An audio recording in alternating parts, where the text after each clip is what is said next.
Hello, Internet, and welcome once again to the Free-to-Play cast brought to you by MMOBomb.com, your home for all things free-to-play related. This is episode 266, recording on June 28th, 2018. You're watching it on the 29th or later, and I am, as always, I think, Mike Byrne, aka Magic Man, your host for the day. We've got some fun things to talk about, so I've brought some fun people to talk about them. First up, Mr. Jason Winter, apparently broadcasting from a bunker somewhere that we didn't know existed. How are you? From the new secret bunker, and we do all sorts of like experiments here. I can control that screen behind me with just my mind. What? See, look at how amazing that is. I quit. I'm done. I'm not doing this anymore. Also on the line, Mr. Troy Blackburn. How are you, sir? Are you psychic as well? No, unfortunately not. Although I've only been awake for an hour and a half face going on real bad. So there's that. You can enjoy that today. Yeah, but I will say this in your defense. You never have bed hair. That is very true. Very true. I have natural anti-bed hair. All right. Woke up like this. I just woke up, put my face on, came down to do the cast. Don't even have to do the hair. Let's get ready to go over and start with the news. All right, what do we got first here? So I guess now it's called Trizillion?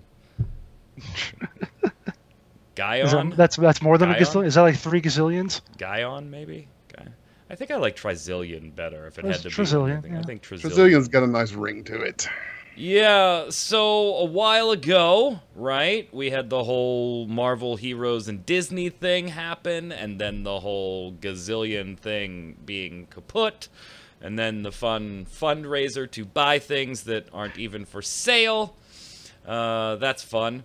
But apparently, after all of it was said and done, people, including us, were surprised with the news of who picked up Gazillion's assets, and it was Trion Worlds, a player that I don't think any of us even put in the field there as far as likely to purchase, having the ability to purchase, even interested in purchasing.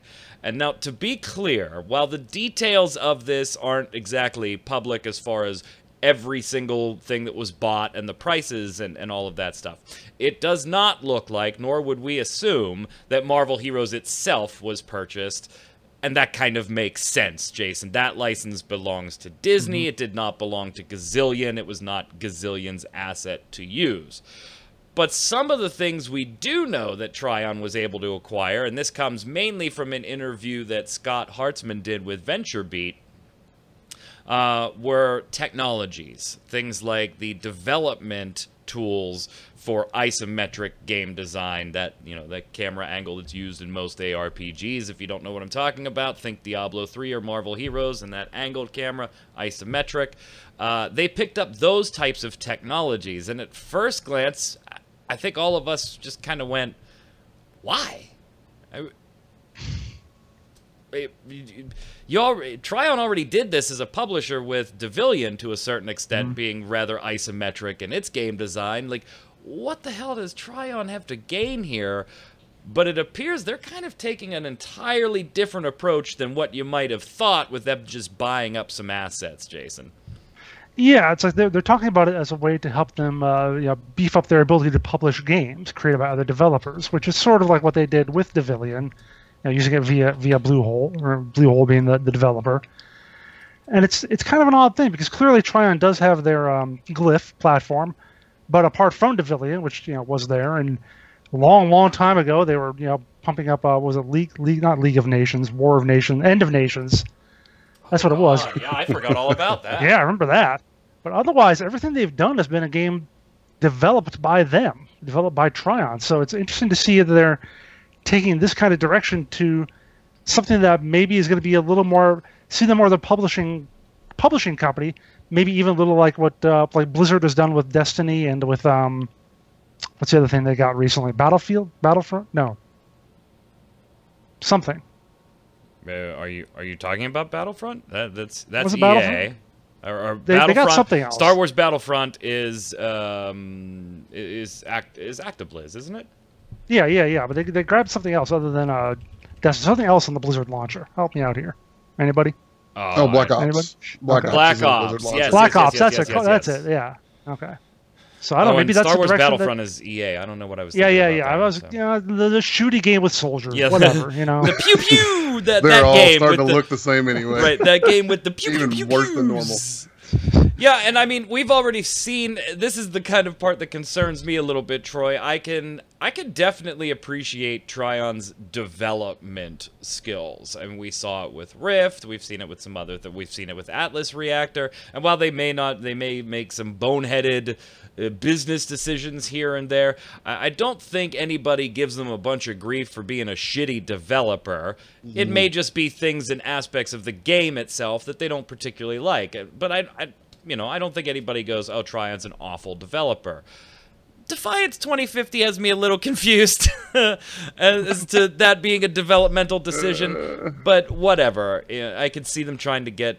We want to get it onto consoles again in a new generation. Fine, whatever.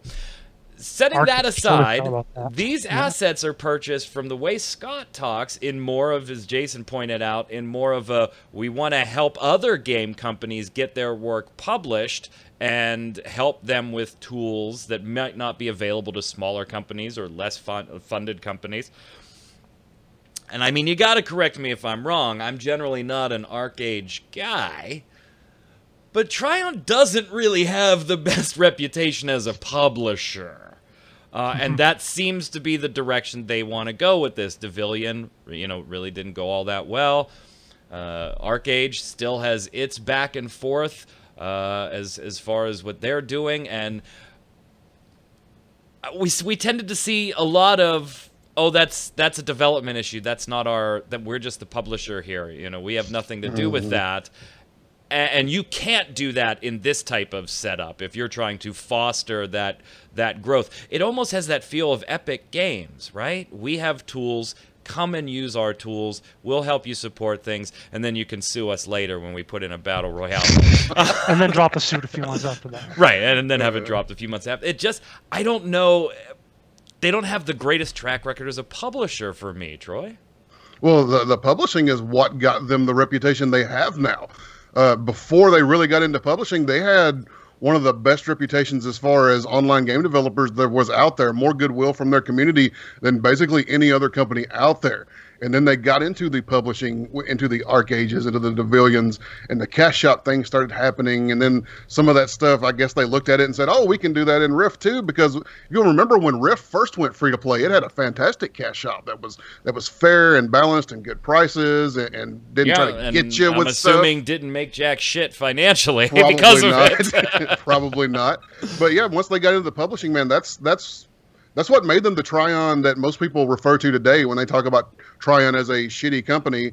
Like you said, I believe they make solid games, but some of the financial decisions and things they've done with other games they're publishing for is kind of what led them to where they are now. So I mean, going forward, maybe these tools give them more say into games that they're publishing, so they can try to fix some of the problems they have, or maybe they like the way they're doing things and it gives them more power to continue doing those things into future games. Yeah, I don't know. Scott did go out of his way to say, oh, by the way, we're still happy to work with Unity and Epic as well. Not trying to, hey, we got our own isometric tool. If you want to make an ARPG or something isometric, come on to do us. We'll help you. They were like, oh, no, we'll still work with Unity and Epic as well. Yeah, no, we're not trying to replace them. I gotta ask this question as a obvious former Marvel Heroes fan who enjoyed the game quite a bit. They're buying this for this publishing tool that helps create content and is an easy way to create content for online game creators. Where the fuck was all that content when Marvel Heroes was still alive? If this tool is so great and so fantastic, where was all the content? Where was all of these things that was so easy to create without bugging out the rest of the game? Well, here's one of the things that I do like, since you brought up Marvel Heroes. There's a lot of people commented on the article on our site and on other sites. And there was a theme of people initially not understanding, so are they going to bring Marvel Heroes back? And then most people chiming in saying, probably not. I mean, it wasn't disclosed, and you got to believe it would have been. That would have been the headline. But it just seems unlikely. That was Disney's thing anyway, so no, it's not part of this deal. And then invariably, all the comments from there were Marvel Heroes fans going, "Thank God, I'd rather it not be brought back than have it brought back under Trion's banner," Jason. Yeah, I mean, it makes it. What I wonder though exactly is what exactly are they getting? It's not like Gazillion was some great publisher of many games from a bunch of different companies. So what are they getting that's going to make them into the next, BattleNet or whatever the heck they're aiming for? Or That's even another Arc? question, because Gazillion always talked about wanting to be a publisher and publish other games, but they never really got around to it. They had one, like a mobile game or something besides Like that Marvel Heroes. superhero squad game, yeah. Yeah, and they just never really got into publishing multiple titles. So, I mean, there again, if this tool is so great, where was all that when Gazillion was a company? I don't know. It all seems very, very weird. We'll have to see what they do with it. I gotta believe, obviously, it was in a bankruptcy court initially, so I'm pretty sure they got this for pennies on the dollar. Not saying that it's a small investment. I'm sure I'd love to have the money in my wallet right now that they paid for this. Maybe you ought to start an Indiegogo for it. Right. I just don't know how enticed I'd be as a... It seems exactly like that type of thing, Jason, where somebody that's, very, very indie game would want to get into bed with Trion and get a little help here. I like how they phrased it as, we want to give them all the good of working in the game industry while removing a lot of the negatives. One of the main negatives is signing up to be beholden to some publisher. So, I don't know. It's a weird one. We'll have to watch and see if anything comes out of it. But let's move on and get some mini rapid fire before we get into some free-to-play cast theory crafting, and we invite you to come along with us for that. First up, off the board, you, Troy, we're going to go to you first on this one, being a more action game aficionado. Closers online, whether you like the game or not, really doesn't matter here, because this is more of a global thing. They're removing the fatigue system from the game, something that once the game was published in NA and EU, garnered nothing but pretty much debasement from every player in the world. They're finally removing it. That's going to start on July 3rd. Now, a couple things are going to need to change because of that. Tweaks to the economy, store items, and there's a full FAQ. If you are a Closers Porsche fan, there's a full FAQ available. You can check it out on mmobomb.com as far as what's changing certain potions and things like that. For those of you that may not know a fatigue system, Troy, you want to give us a little rundown of a fatigue system and your thoughts on its removal from Closers? You know what you're getting when you ask me to explain something like that. That's a system that you're going to be familiar with if you play a lot of mobile games. Play our game, but not too much. Don't play too much, because we're going to limit how much you can do, unless of course you want to pay us more money to continue to play our game, because then we're going to allow you to continue doing that. So it's a really crappy system that shouldn't have been in there in the first place, to be honest, especially in this market. This market doesn't, accept those types of things well. So glad to see it go. Too bad the game's trash. Oh, whoops. Did I say that out loud? Oh, ouch. Jason, your thoughts? I'm not going to make any judgment call on the game because I haven't played it yet. Doesn't look like my kind of thing. Maybe some people will be into it, but if you're working for a video game company in 2018 and you thought anyone would be happy with a fatigue system or energy system, whatever it is, you're an idiot.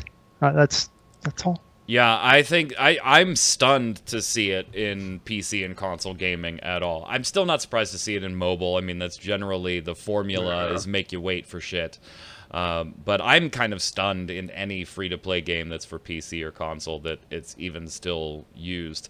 Like, I get why it was first used years back then when monetization wasn't quite figured out, and how do we entice people to give us a couple of bucks before cash shops were really a heavy thing, or loot boxes or any of that stuff. But it's such an outdated, immediate turnoff. If I hear a game has one, even if I'm interested in the game, I won't play it. I just won't, Troy. No, not at all. I skipped this one entirely. As a matter of fact, I don't think you sent me a first look on this way back when, and I'm pretty sure I wound up not doing it. I don't remember what came up that I couldn't do it, but part of it was I just didn't give a shit. Like I played it for a couple of hours and I was like, this is just boring. It's a grind. The fatigue system. I was like, even if I got into it, you know, a few more hours into it, I'd probably have to stop. It just was, man, it wasn't. And it's one of those where at the time we were trying to first take a look at it, there wasn't a lot in the cash shop and stuff. Right. And then when they introduced the fatigue system, like right after that, it was just like, man, this is just, the first look would have been useless other than seeing, okay, this is what this character looks like when you're playing. But, you know, the systems that they put in place, like literally the week after we would have done that, or I was going to look at it, completely changed the way that the game worked. So I just wound up kind of skipping it for various reasons. But I'm glad I did because I've gone back and looked at it several times. And I get it. There are people who enjoy this type of game. Man, this just looks like nothing I wanted any part of. Yeah, I didn't even realize we do not have a first look for that game.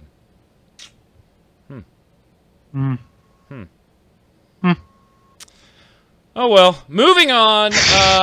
Valve, and nothing of value was lost. Yeah, no, I'm trying to remember what happened to it.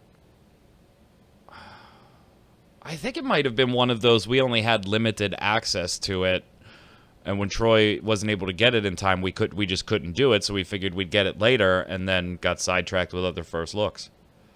Yeah, because I don't realize it was closers online. I was like, no, I don't remember having a conversation with you that was like negative about the game. It just fell into we weren't able to get the first look. Like at the end of the day, it didn't happen just because I wasn't able to get it. Because Lord knows I've put out first looks of games I didn't like. You got another one brewing right now that I don't think is going to be all that stellar. Dude, I just opened the link yesterday of the next first look, ladies and gentlemen, and oh my God, Mike Byrne hates my guts. Well, I got one more for you that just went into open beta today. Zulu. What? Z-U-L-U. So add that to your list too. Z-U-L-U. I'm done. Yeah, you got some shooters coming up. Oh, yay. I just can't do shooters, man. I like playing them, but I am terrible at doing first looks. Not as far as telling you what's going on and the systems and everything, but actually putting up footage that isn't me just getting the floor mopped with me. And invariably, it doesn't matter how great my commentary or informational aspect or even entertainment aspect is in a first look for a shooter. That's all the comments. My God, you fucking suck. Bad luck. Yeah. Dude, they still do that to me. I mean, I'm not like a pro shooter. You're better than I am, though. At least, yeah. So that's why you got, what is it? The cuisine thing, right? Is that the one I gave you? No, you gave me a CCG. Gave you a CCG? What the hell? Yeah. You? You guys are learning more than you ever want to know about the inner workings of MMO bombs. Right? Seriously, CCG? What did I give you? Yeah, you sent me a CCG. I don't remember the name of it now, but yeah. Oh, that's right, Jason. We were debating on doing a first look for cuisine, but it's not going to end up free forever. It was just if you download it by like July, they extended it to July 2nd. Yeah, Gaijin Games, if you don't know, you can go download a shooter, Cuisine Royale, I think it's called. It's a battle royale that's spoofy and fun. It was an April Fool's Day joke that turned into a full-blown game. But we're not going to have a first look because that's just free until like the 2nd or 3rd of July, and then after that, it's going to have a fee on it. I remember, yeah. So I sent you CCG. Also take a look at Zulu. At least you'll get to shoot some stuff. Zulu. Yay. Z-U-L-U. Jason, on your favorite topic, Valve actually had to disable their Dota 2 and Counter-Strike Go trading in the Netherlands. Not a surprise as far as compliance with the law, but what was a little surprising was Valve was kind of a bitch about it. Well, they all are. Every time I'm reading an article about this, it's always the developer or the ESA, or even when I see comments on sites on like Gamasutra or something like that, where somebody's in chat and somebody's in comments going, "Oh, these laws are terrible, and we should just be allowed to do whatever we want, and we don't understand why everyone's so upset about us. Oh, gaming addiction, this, that." Anyway, but yeah, the June 20th was when the Netherlands put into effect its law about loot boxes, and the law stated, quote, "Loot boxes contravene the law if the in-game goods from the loot boxes are transferable. Loot boxes do not contravene the law if the in-game goods from loot boxes are not transferable." So, of course, in Dota 2, well, I'm a little. I admit I don't know much about Dota 2, but I know in CS:GO, of course, people are trading skins and stuff all over the place. It's like huge business. It's like yeah, we're totally not sponsored by any casino, but let me show you guys this CS:GO. Oh, I'm just kidding. Go ahead, Jason. I guess CS:GO, MMOBombLotto.com, whatever. Sure. Yeah, we're totally not sponsored and totally don't have an ownership stake in it at all. No, yeah, right. Yeah, we would disclose that in like one size pixel font down in the lower left corner, maybe. But yeah, so the law went into effect on June 20th, and Valve complied. Valve is now just software. That's there are no employees. God, I there. wish they still made software. They're just software. But yeah, so they removed their loot boxes. But as I said, as I wrote in the article, they continue to play the poor, confused victim, with games industry quoting a company spokesperson saying that the company doesn't understand or agree with the measures taken by the Dutch Gaming Authority, and referencing the actions of the body as a threat. So, they say they're going to continue talking with them to try and work things out or whatever. I mean, good luck with that, guys. But really, you're trying too hard. Right, and that's where I kind of, and this is all according to games industry, credit where due. That's why Troy kind of said Valve was a little bit of a bitch about this. Like, I expect companies to say, hey, we're not happy with the law. Okay, like, that boilerplate response, fine. That's not why they were being a bitch. To me, what made them being a bitch was, we don't understand this law. Like, yeah, okay, you have no concept of where this might have come from. You don't agree with it, which is something they also said, all right, I'll give you that one, that's fine. But then when you start calling it a threat, and then I saw like they were making a big deal out of how fast the turnaround was, that they had to comply with this thing. It was like, come on, you had weeks. You had weeks to do it. I just thought they were really big babies about it. And if you've been paying attention to the industry at all for the past few months, if not a year or more, you knew this was going to happen somewhere, somehow. This was coming. Everybody knew it. Somebody was going to pull the trigger on creating laws like this to shut this kind of bullcrap down because it's dirty, it's pathetic, it's gambling, accept it. But yeah, to have a company as big as Valve and that makes as much money as Valve, has as much money as Valve, takes showers in just currency from around the world and bathes in it and swims in it and makes sweet love in the middle of it, to not see this coming and have lawyers on staff that were prepared for this. They tried to pretend like it came out of nowhere. They tried to pretend like they were the poor innocent victim. It just makes me sick to my stomach. Dude, I wish, I'll be honest with you, let's just share a little bit of personal opinion here real quick. I wish I didn't have as much money tied up in Steam and Steam games as I do right now, because my opinion of that company has drastically changed over the past year or so.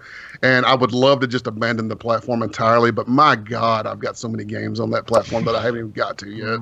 Yep, I think there's a lot of people in that bucket there, and even people that don't dislike Valve necessarily aren't happy with being beholden to Steam and how big it is in general, with no complaints about Valve. I don't know, bathing in money. Like, I'm just reminded of The Wolf of Wall Street when Leonardo DiCaprio is just throwing $100 bills at the FBI agents as he kicks them off of his yacht. He's like, I call them fun coupons. Just throwing $100 bills. I was thinking of Uncle Scrooge, something in his money bin. But, right. It is not a liquid. It is a great many solids.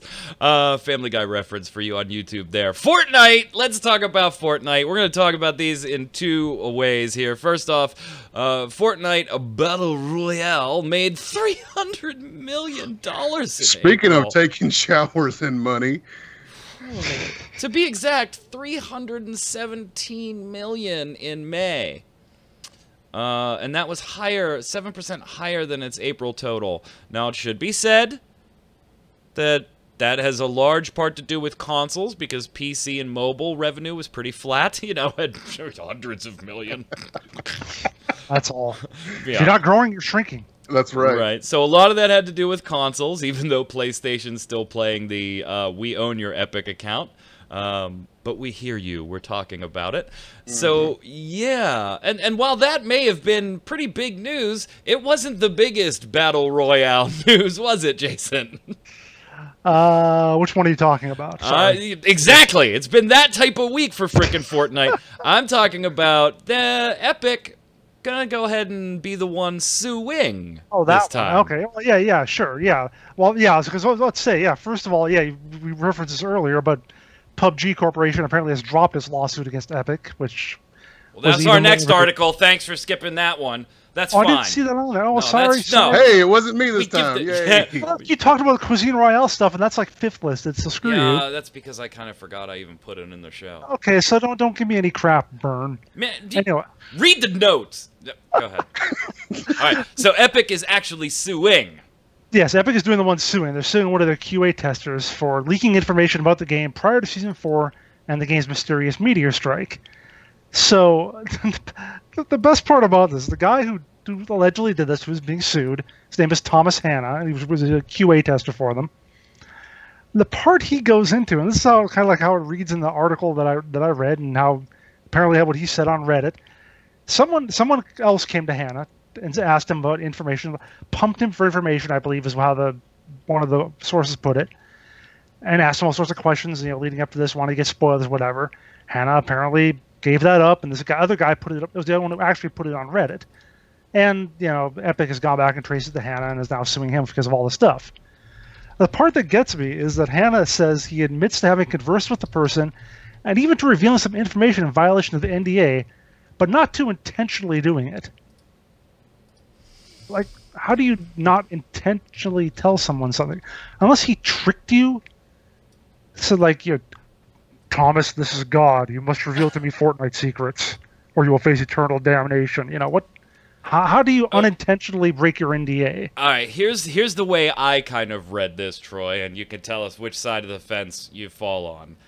I think what Thomas Hanna was trying to say was responding to the allegation that you coordinated with somebody to release the information. I think what he was trying to say is, yeah, Jason and I had a conversation where I told Jason... me, I'm not the third guy. Yeah, you're not the third guy. To be clear, none of us are. We're just speculating. I told Jason stuff, and yes, I broke NDA, but it wasn't intentional as far as getting information out there in a coordinated, post on Reddit. That was the part that wasn't intentional. I just was talking to Jason, thought it was a private conversation.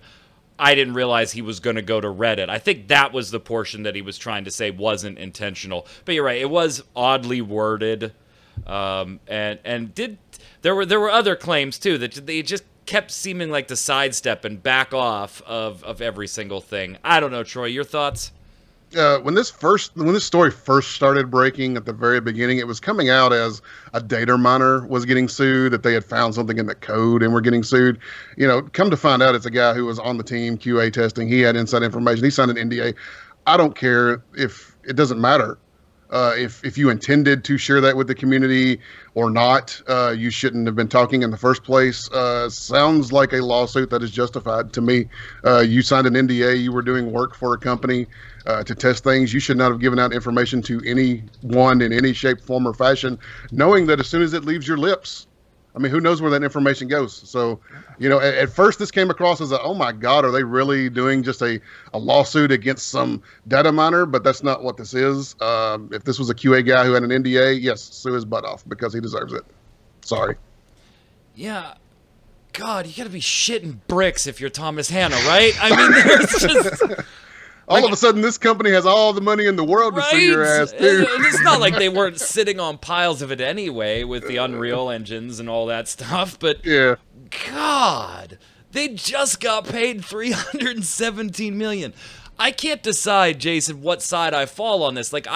Troy, I totally see your point, and working in the industry, we deal with NDAs and embargoes all the time. There are consequences for breaking that. Sometimes they're really minor, and sometimes they can be more serious. I've never been sued, but I've had developers come at me because I accidentally dropped something I shouldn't have before. Right, and we're unlikely to get sued in that instance. What typically would happen is, guess what? We ain't getting the news from that company until the day it comes out now.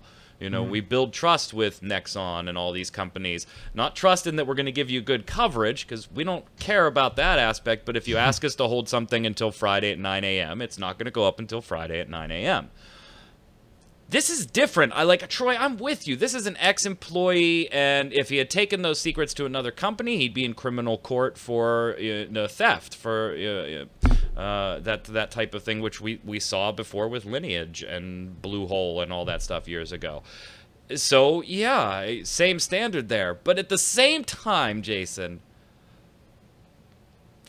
doesn't common sense have to prevail here a little bit in, yeah, you do want to show that your employees that are there are consequences for this, but you just pulled in $317 million last month with your game, Fortnite, and all the other millions.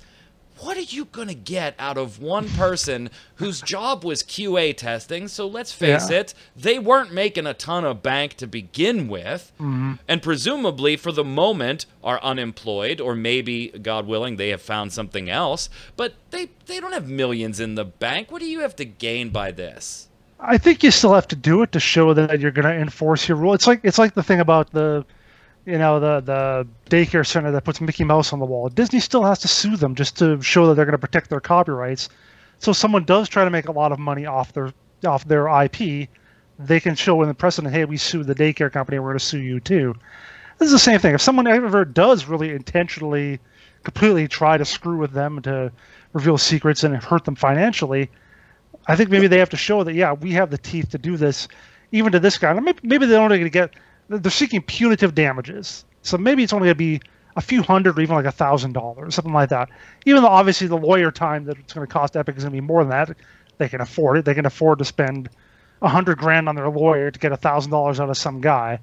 But I think you have to go and show that you've got some teeth behind your policy. Otherwise, everybody's going to walk all over you from now on. Yeah, I agree 100%. It's not about trying to get a bunch of money out of this guy. It's just trying to prove if you break the NDA, there is consequences. We can't just let this guy get away with it, because then all of a sudden everybody thinks, oh, well, I'm going to start sharing stuff I know too, because Epic doesn't really care. I think what it's going to turn into, and I think what it's smart to turn into, is I don't disagree that you do have to set the standard. That's why I'm kind of conflicted on this one. You do have to set the standard that we will go after this.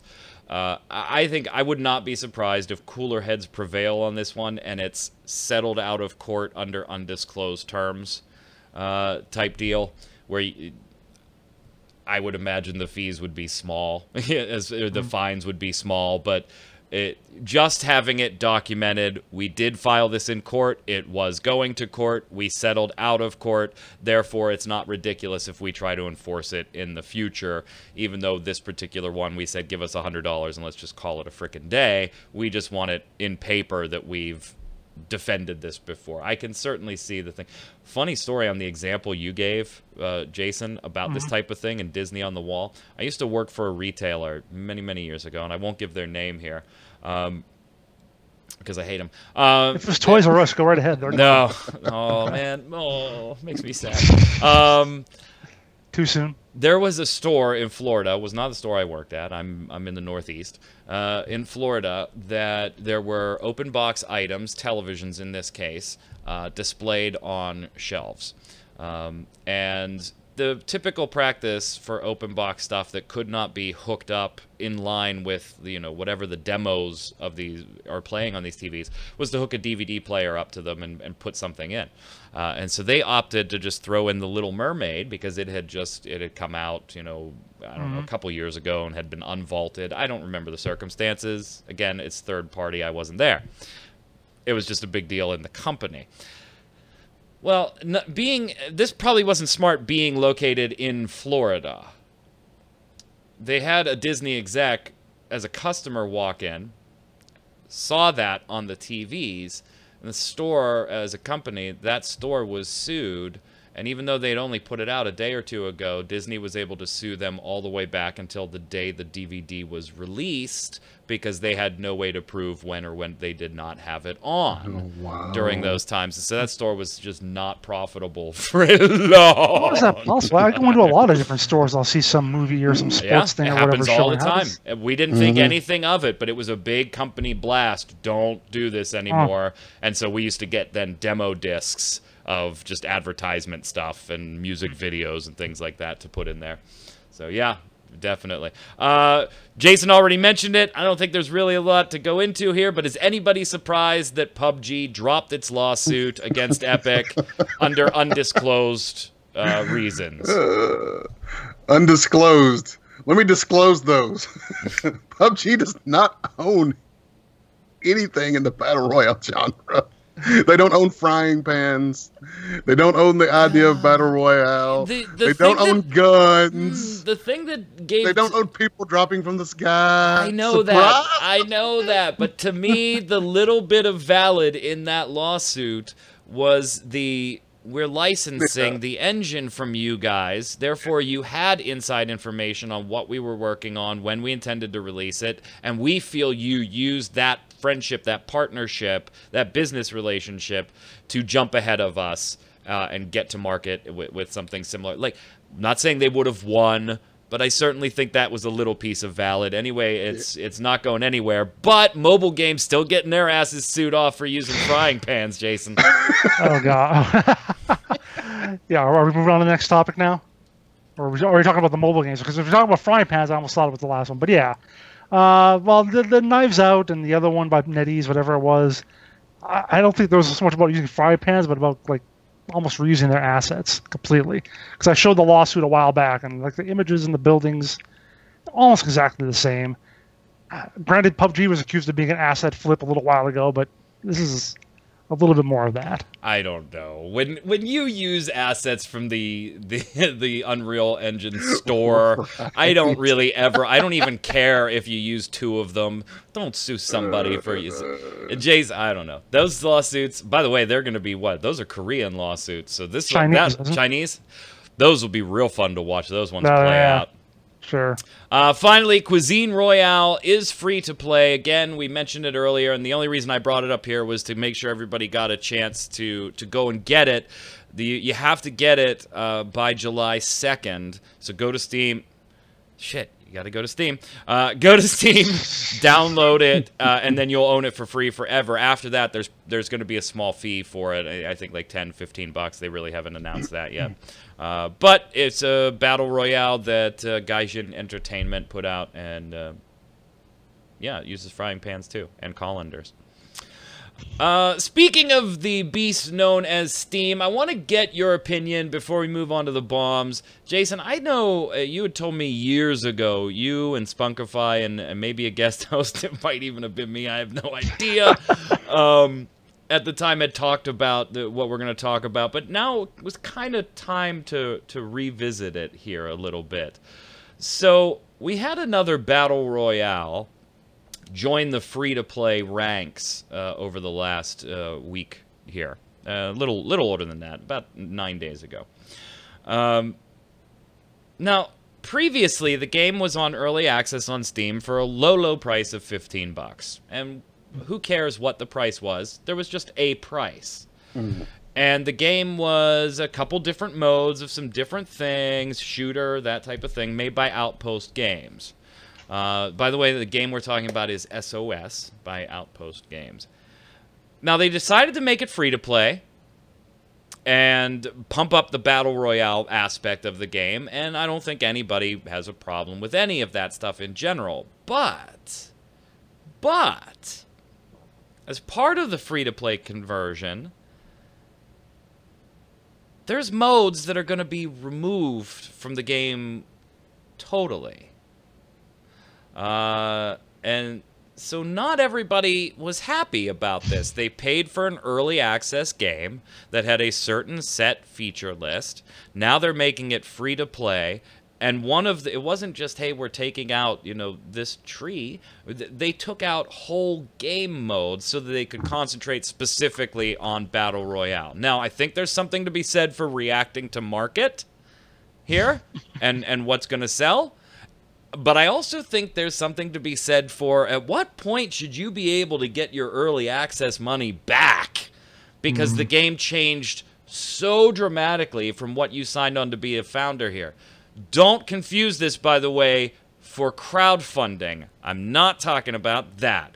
You put your money in a crowdfund, I don't care if they change the entire damn thing, you don't deserve a dime back. You're not buying a product when you do that. I believe the expectation for early access is a bit different, though. You do have an idea of what you're buying into, Troy, and what is coming down the line, and whether or not you want to support that future development. And while, yes, I think changes along the line are gonna happen, when you go from a game with multiple game modes to saying we're taking all of that out now and making it Battle Royale only, do you have a leg to say, I don't want to be part of early access anymore? You change the product, I'd like my money back? I think you absolutely should be able to do that. Unfortunately, this is the era we live in of early access, and that's part of what this early access tag is allowing developers to do right now. And part of that's because we haven't really risen up and tried to put a stop to that, and part of it's because platforms like Steam, obviously, they don't want to curate their own stuff. They don't care. Steam doesn't care. Once you've given them money, Steam doesn't care anymore. They've made that obvious time after time after time. And unfortunately, that early access tag, man, we always talk about companies who hide behind that and quote unquote launch games, you know, while still being in pretty crappy early access states. Now we're getting to the point where we're starting to see games just completely change course. And like you said, crowdfunding is one thing. When you buy into an early access, you're at least seeing the base model, the base gameplay of what a game should be. And yes, you expect giving your money into an early access, you're going to see iteration, you're going to see improvement, you're going to see polish, you're going to see features added, and you're going to see game modes expanded.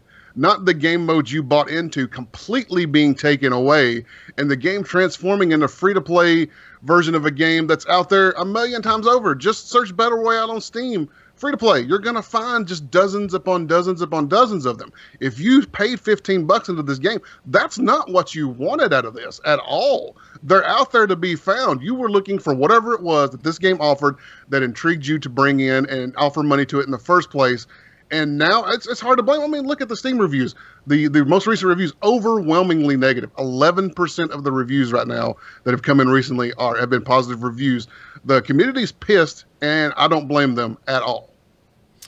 Yeah, and to be clear, they did have a Battle Royale mode. It's not like they just scrapped their game and turned it into an entirely different game.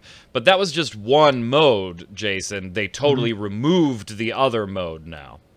Yeah, originally, like I watched SOS people play it, at least like a year and a half ago, and my light is vanishing too on me, but whatever. But yeah, it was like a game show, and a little different. Obviously, other games like Radical Heights have done a game show kind of thing. This is like where you did like a pregame interview, and you like tried to get the crowd on your side. You made alliances in the game world. You wanted someone to give them a high five, and now you were a team. So I had like spontaneous team making, kind of original. I had some different ideas from Battle Royale. The idea was like find an artifact and get a helicopter off the island, so it wasn't just kill everybody. But as you said, like I think in April, I was looking into this. In April, they like either introduced the just pure Battle Royale version and made some changes or something to the previous version, to the original version. As I look at Steam charts, in February they averaged 321 players, March 696. Then came the changes. April was 132, May 37. And they are currently averaging around 50 or 60, and they were around 30 before the switch, before the free-to-play. They went up. They were like over 100 for a while, but they've already almost dwindled back down to what they were before that because, as you said, they are a totally generic Battle Royale game now. And I used to think, with early access, my thought on it was, it's not usually what I'm going to get into, but at least I would get into it if I thought it was something I was happy with at that time. Even assuming no future polish or added features, if I like the game as it is at that moment, go ahead and buy it. Go ahead and get into early access. It can only get better, theoretically. Right, but this is an example of if you had done that, you would have been hosed. You just don't have the same game you bought into. And on some degree, I think that Steam does sort of take notice of this sort of thing. I think they were allowing, was No Man's Sky, I think something they were allowing refunds on. Ooh. Even if you went over the 2-hour limit. There were just a few. Online. Bless, that's what they, so occasionally, but it's something big enough, they're going to take notice. I have a feeling for this, though, being that it has been out for like 7 or 8 months. It's a much smaller title. They're probably not as likely to take direct action on this. So, good luck. I mean, if I were like an aggrieved SOS player, I might try to start some sort of petition or email writing campaign to Valve, but I wouldn't, in general. I don't think they're going to make that move on their own. Yeah, at the end of the day, I don't think there's enough of you to really get anything done, unfortunately, whether it's fair or not. Yeah, but it's really, you can't help but feel for people that look at it and go, wow, that's bait and switch, because that's kind of the actual definition of the sales tactic known as bait and switch, even if it wasn't intentional. And I don't want to speak for Outpost. We haven't talked to them, and really the game itself doesn't matter in the topic. It just kind of sparked the topic here, because we see it happen with a lot of other games as well. It's got 30 players. The game really doesn't matter. All right, before we... That's usually my line, Jason. Before we slide over and do the bombs, do want to talk about what's going on in MMO Bomb right now. We've got the World Cup of free-to-play going on. That sounds like a weird, cup noodle. World Cup of free-to-play. But it's on the football side of things. Playing a little footy with the free-to-play games. Right now, Group B is up for voting. We've got 32 titles divided up over a number of groups. We will be running semis all the way to the World Cup of free-to-play champion. So you've already missed out on voting for Group A, but Group B runs till when, Jason? Tomorrow afternoon around 2 to 3 o'clock. So that'll probably be closed. Maybe by the time you get, maybe you'll have a chance to get in if Mike gets it up early enough. Yeah, I typically get it up before noon, with the exceptions here and there. So you'll probably have a couple hours to head on over to our Twitter and vote for your favorite team out of 4 in Group B. Immediately following that coming down, Group C will go up, and then you can watch the teams play out. And you'll of course need to come back and vote when we get to the semifinals and all the way through to crown our World Cup of 2018 free-to-play champion. There's also the article on the header start of our site, so you can just click on that and you'll get right in there. You can find the most recent poll. Group C, by the way, for anyone who hasn't seen yet, that's going to be Gwent, PlanetSide 2, RuneScape, and Smite. And just like the real World Cup, the top 2 vote getters will advance to the elimination round. Gwent. We've already had Fortnite and Star Trek Online from Group A advance. Gwent, PlanetSide 2, Smite, and what else? RuneScape. Shit, that's a tough little group. Oh, Group D is the group of death. What's Group D? So first of all, just to let you know, only one of what I thought was at the top 8 goes into each group, and then everything else is random from there on down. But this got a lot of high-ranked ones. Paladins, SWTOR, Team Fortress 2, and War Thunder. Oh, wow. Oh, my God. To me, that's going to be Paladins, Team Fortress 2, I think. Just Based on audience size, I think that's... I think TF2 is kind of on the downswing. I wouldn't give it that much of a... And so if you want to go audience size, SWTOR is pretty big too, but, if you want to go, dedicated, we're going to vote our game through no matter what, SWTOR seems to me like that's the one. True. That's but true. Then you have our... SWTOR normally does well in, our March Madness things when we've done this in previous years.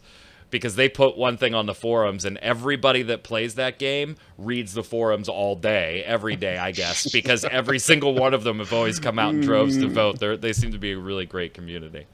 Let's head over and get started with the weekly bombs. All right, mine is sad. It's an A-bomb to the death of Dave Carter, lead animator for H1Z1. Our condolences from myself and the team here at MMO Bomb to Dave and his friends and family. Even Smedley got in on Twitter complimenting him. So condolences, definitely an A-bomb taken far too soon. Jason. I'm going to give a dub-bomb to NCSoft and Carbine Studios. If you guys have just seen, Overwatch has revealed their 28th hero. It's like a hamster, on a ball thing. Yeah, and I just want to give a dub-bomb to NCSoft and Carbine Studio for letting them take the Chua from WildStar and put him into Overwatch, and it's great. Troy! They got to get some usage out of that stuff. I'm going to give a dub-bomb to... Hey, speaking of that, we are 5 months away from WildStar surviving 2018. I'm just saying. Oh, my God, dude. I think 6 months, actually, but it's gone from the game everybody predicted to be dead at the end of the year to the game. I was like, I don't know that this is ever going to actually die. It's the new Champions Online. Right, and if you are a City of Heroes fan that's still on that, I mean, this has just got to be pissing you off every day that you see that game online. Go ahead, Troy. Dub-bomb to Guild Wars 2, newest living story chapter. If you haven't heard of it, it's titled Fast and the Furious Roller Beetle Drift. Check it out. Jason loved the roller beetles. Roller beaters are the bomb. From the viewers, Dragonfeather says, hello everyone, big fan of the show. I haven't commented on anything in a while since I have nothing to say and all my gaming is on the PS4. Who cares? Come say shit anyway. But this week I have 2 bombs to share. Bomb for Sony for sticking through the hostage situation with Fortnite. I hope they don't negotiate simply because Fortnite is big and is intimidated by its fan base. I say this because I wanted to bring my PlanetSide 2 account from PC to PS4. I thought there had to be ulterior motives here. But nope. Spent at least $700 in PC and another $500 on PS4 and countless hours. Hell, if my CenturyLink wires didn't rot away. I'll still be playing PS2 and more money spent. Bomb on myself for being an idiot. Long story short, I accidentally bought Dragon Age Inquisition instead of Divinity Original Sin. I bought it off the PSN store. And disclosure here, Dragonfeather's detailed a lot of Dragon Age story stuff going on here, with having to download it over a period of days due to internet connection and size, finally having some time off to play it. Mentioned some Mad Dog 2020, which took me back, Dragon. Not gonna lie. Some MD 2020, and some free-to-play cast, and then booted up and was like, EA, what? Wait, what? I didn't know EA had anything. So very funny story. Read the whole thing. But to sum up, I love Dragon Age Inquisition. Oh, yeah, I can now understand the pain of fans for Mass Effect Andromeda. I hope Anthem fails and BioWare shuts down. Ooh. I don't want to feel that pain with Dragon Age. Anyways, love the show. See you peeps later. Dragon, thank you for the compliments. That's rough. I don't want to see my IP ruined, so you know what? Don't even try. I hope your most recent projects fail and you close. Rather than potentially screw my thing up. And Dragon, I beg you to reconsider on the PlayStation Fortnite thing. This bothers me because it is PlayStation holding a third-party account hostage. Mm-hmm. It's holding your Epic Games account hostage. Not an account you signed up for with Sony and they are not letting you use somewhere else. A third-party account, and I think that's pretty dangerous. I think Sony's going to have to relent on this one, and I think we'll see that soon. Jason, go ahead. Squeezy says, Digital Extremes never announces dates for the updates anymore because the last time they did that, the community lit their torches and began hunting DE staffers for delaying, and they were released by a few days. Well, that was perfect. Now they just say, someday next week /month/year. Even on the day of the update, they say, sometime today, don't worry. Yeah, that's in response to us on the last show saying, it's supposed to be out this week. And that was all we knew on the most recent update. Ironically, it came out just like right after we finished recording. The bond to Cliffy B for closing boss keys, so Lawbreakers is finally free to play. I'm not going to download and play it, but at least I want to bet because it went free to play before the end of July. Editing an A-bomb to Zach for his lame pun on Weekly. Yeah, he knows what he did, and he's an awful person and should be ashamed. Go ahead, Troy. To Cal, $23.99. Dub-bomb to Yoshi P for cutting down on the amount of ultimate fights they make. Diverting resources to make something for the 1% of the 1% was insulting. Glad they won't be wasting as much time in the future. As a casual, I tend to agree, but I did enjoy the ultimate fights, so... Harkonis, I had an NES in my bedroom in 1985. Didn't make my parents bad. You are bad. Fine. I'll be bad then. I worked hard on a 4 a.m. paper route to earn that thing, and Harkonis did put a winky face in there. So, yeah, and I felt like maybe I didn't express that the way I actually had it in my head. It wasn't the console being in the bedroom at 9 years old, referencing the story we were talking about last week, that made them bad parents. To me, it was not recognizing that that console needed to be removed from the child's room. The hard work and the respect for it that you have, Harkonis, was not instilled in them and should have been taken away. So yeah, I probably should have been a little more clear. I'll take the criticism. Go ahead, Jason. Cerulean says, the bomb that I'm still playing Blessed, despite the fact that it is in a worse state than the Russian version. It probably helped that I was on vacation, so I started playing 2 weeks post-launch when the servers were stable. A-bomb that I cannot recommend it. Will report back when the August content update drops. Good luck with that. What did the PvP review on MMORPG say? MMORPG.com. Yeah, I would call it like a chore, but that'd be an insult to actual chores because you get something done with those. Yeah, you have that feeling of gratification when a chore is done. Go ahead, Troy. Jason Mark Laban, A-bomb to bless file optimization. What do I mean? A 2018 release of an older game with literally over 70,000 files in its game folders. Seriously, how the hell does that fly? I play Age of Wushu still. I know, right? That game just faded into nothingness, but it's still there with a small community, especially since it's heavy on the sub and pay-to-win mechanisms, and patch updates are far and few in between. And you know how many files in that folder? 818. And that's after 5 years of patches and content. Age of Wushu. Son of a bitch. I honestly have not thought about that game in a long time. I'm curious to know how many files are in my other various. Yeah, right? Now I'm like, don't do that to us. You know how Jason gets with Steam charts. Now he's going to be comparing file sizes. He's going to have like an average file count for every MMO. Reverend Namtum says, wow, that Bethesda E3 conference made Mike so mad he didn't even bring up that Monster Hunter and FFXIV collaboration. Yeah, you're right. I totally forgot to bring that up as part of Square Enix's show. I love both games, so can't wait. Dub-bomb to DE getting the sacrifice out a couple hours after this free-to-play cast was recorded. They said this week, and it was this week. And, of course, a huge dub-bomb to the sacrifice itself. Question of the week last week, who was your best in show for E3 2018 and why? Troy, give us yours real quick. Who was your best in show? I always enjoy Devolver Digital. I think they always put on a really entertaining show. I just enjoy watching. I don't even give a damn if they introduce games or not. I just like watching it. Yeah, and we didn't talk about them because they weren't like one of the huge presentations that we were going through last week. And I thought it weird, Jason. It was like what they did last year was so incredibly funny and worked. How do you recapture that? And I think they took the simplest approach. We're not going to try and outdo it. We're just going to do the same damn thing. You know? Let the industry give us what we need, which is exactly what they did. Dragon Feather says, as for the question of the week, I don't watch any gaming conventions, conferences, and shows. All I can say is my body is ready for Cyberpunk 2077.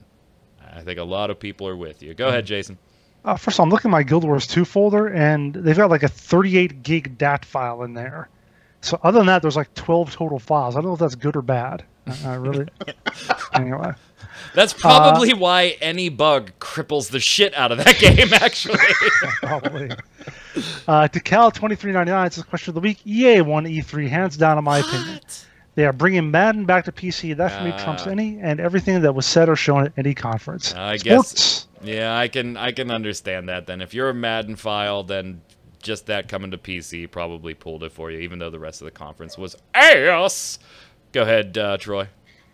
Nintendo question of the week. Devolver Digital took it away once again, followed by, surprisingly, Microsoft. EA once again became the joke of E3. Bethesda needs to get a better crowd. They were absolutely dead inside and outside when Andrew WK came on the stage. Talk about missing the mark of somebody who's relevant. Ubisoft and the laughs of the E3, that's for sure. The sound technician's supposed to mute the microphones. Failed at his job, but at least it was funny. Games-wise, The Division 2 was my main focus. Devil May Cry 5 was a pleasant surprise, as was Doom 2, Hell on Earth. I refuse to call it Eternal. The name is stupid. Anthem was underwhelming at best with its 15 FPS presentation. I always forget about Cyberpunk 2077, though. We got movement there, but at CD Projekt Red, I have no doubts the game will be fantastic. But E3 in general was quite boring this year. Even the supercuts aren't as good as 2017. I do agree with that. It was like overall the show wasn't. Yeah, it lacked the luster that it's had in years past. Yeah, but to me, that's if it's not a console announcement or console release year, those E3s are always a little more subdued than usual. Jason Mark LeBon, question of the week. The best showing at E3 for me belonged to Microsoft. Honestly, they just blew me away. The way they did it just worked. There were no screw-ups or awkward, uncomfortable moments. And I think that's, Jason, that's what we said. They took best in show for us, but only because they got a B and everybody else got lower. It wasn't because their presentation was mind-blowing or anything. Go ahead, Jason. Squeezy says, as for best show of E3, maybe with the intermissions with the E3 logo. Damn.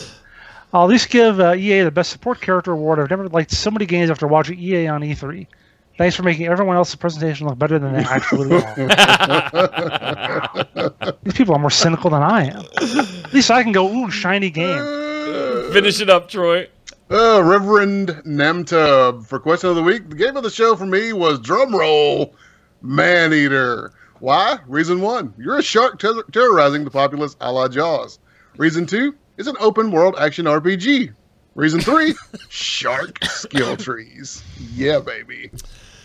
Oh, boy. All right, question of the week this week, obviously. Where do you stand on games changing dramatically during early access founders pack situations during that time frame and potential refunds?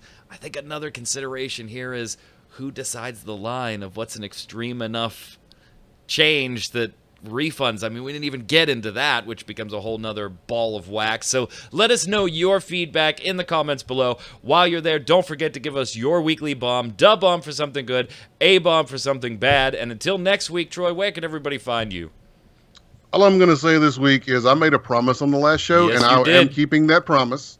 Just been very busy, and it takes a lot of editing to do what I want to do with that. So my blessed video is coming.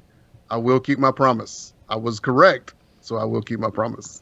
Yeah. I took great pride in sending you that Skype message. I was like, hey, you owe me a free video. You owe me a video. You owe me a free video that I don't have to pay you for. Go ahead, Jason. Find me on Twitter at WinterInformal, streaming at twitch.tv/JasonWinter, where I might do more PlayStation games. Ooh. Like this one. Maybe. Little Dude, Detroit he going changes on. rooms and he just changes completely as a person. What is this? Yeah, it calls the viewers more cynical than he is. I mean, it's a new Jason. He's turned over a new PlayStation Leaf. I'm Mike Byrne, a.k.a. magicman. You can follow me on Twitter right there at magicman1. But more importantly, while you're there, follow at MMOBomb so you get the tweets with all the giveaways, articles, first look videos, and more. Don't forget to place your votes for the World Cup of Free-to-Play in 2018 over on our Twitter page. You can find that through the website. Until next week, stay safe. We'll see you on the servers.